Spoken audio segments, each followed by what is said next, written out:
John Irving may be America's modern-day Charles Dickens, the author of huge, sprawling bestsellers like The World According to Garp, The Cider House Rules, and A Widow for 1 year.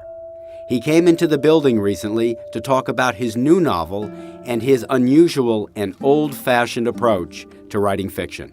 John Irving, you're one of America's most prolific novelists, also one of the most ambitious. Your novels are long and many-layered. Tell us about the new novel that you're very close to finished. It's your 12th. What's it about? What's the story you're telling?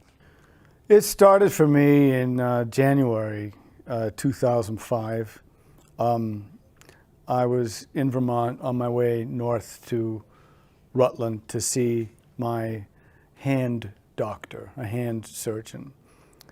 I was thinking about this novel. At the time, I knew there was a cook in a logging camp in a kind of rough spot in the 1950s when they were still driving logs down rivers. I knew he'd lost a wife at a young age and that he was trying to bring up a 12-year-old son by himself. There was an old Bob Dylan CD on my car CD player, Tangled Up in Blue. I must have heard it 100 times, but a line, a stanza, a fragment of a stanza sort of came out at me. I had a job in the Great North Woods working as a cook for a spell. Sure. But I never did like it all that much, and one day the axe just fell. And by the time I got to my doctor's office, I knew the last sentence of the novel. It always works like that for me. I begin with a last sentence. As soon as I got situated in my doctor's office, I was looking around for something to write the sentence down with. And there was nothing but a pad of prescription paper on her desk. And so I was writing the last sentence to myself when she came into the office and naturally thought I was writing myself a prescription, painkillers probably. That's when that's happened, in January 2005. How do you know you have that last sentence? Does that sentence ever get changed? Never. First sentences, they change all the time. Sometimes first chapters become fifth chapters, and fifth chapters become first chapters. But last chapters and last sentences in particular never have changed. Not a word, not a comma, not a parenthesis, not a dash, nothing. They stay fixed like a piece of music that you're writing toward. You sort of came into the sort of full existence of this novel. You knew what you were going to do January 2005. It will be published, I believe, in November or some late fall 2009. Correct. So that's almost 5 years. Was that a typical length of time, or? Actually, it's short for me. It's quickly developing for me.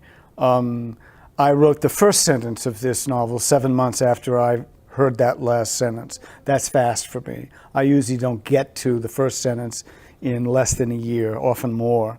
But this time I got there in 7 months, from last sentence to first sentence. The novel's not published yet, but can you give us a treat? Since you've described your unusual and original process for writing a novel, just what are the first and last sentences of this new one? Sure. Because it's the way I do it, I should give you the last sentence first, because it was the first sentence for me. It's the one I was writing toward. He felt that the great adventure of his life was just beginning, as his father must have felt in the throes and dire circumstances of his last night in Twisted River. That's the last sentence. That's the last sentence. It's only the second novel in which I've been able to work the title of the novel into the last sentence. That happened in The World According to Garp, more by accident than in this case, which was by design. I don't try too hard to do that. I don't force it, but I'm happy when it happens. And what's the first sentence? I like it when I can begin the book in the middle of an accident, in the middle of an action. And the first sentence of this novel is, the young Canadian, who could not have been more than 15, had hesitated too long.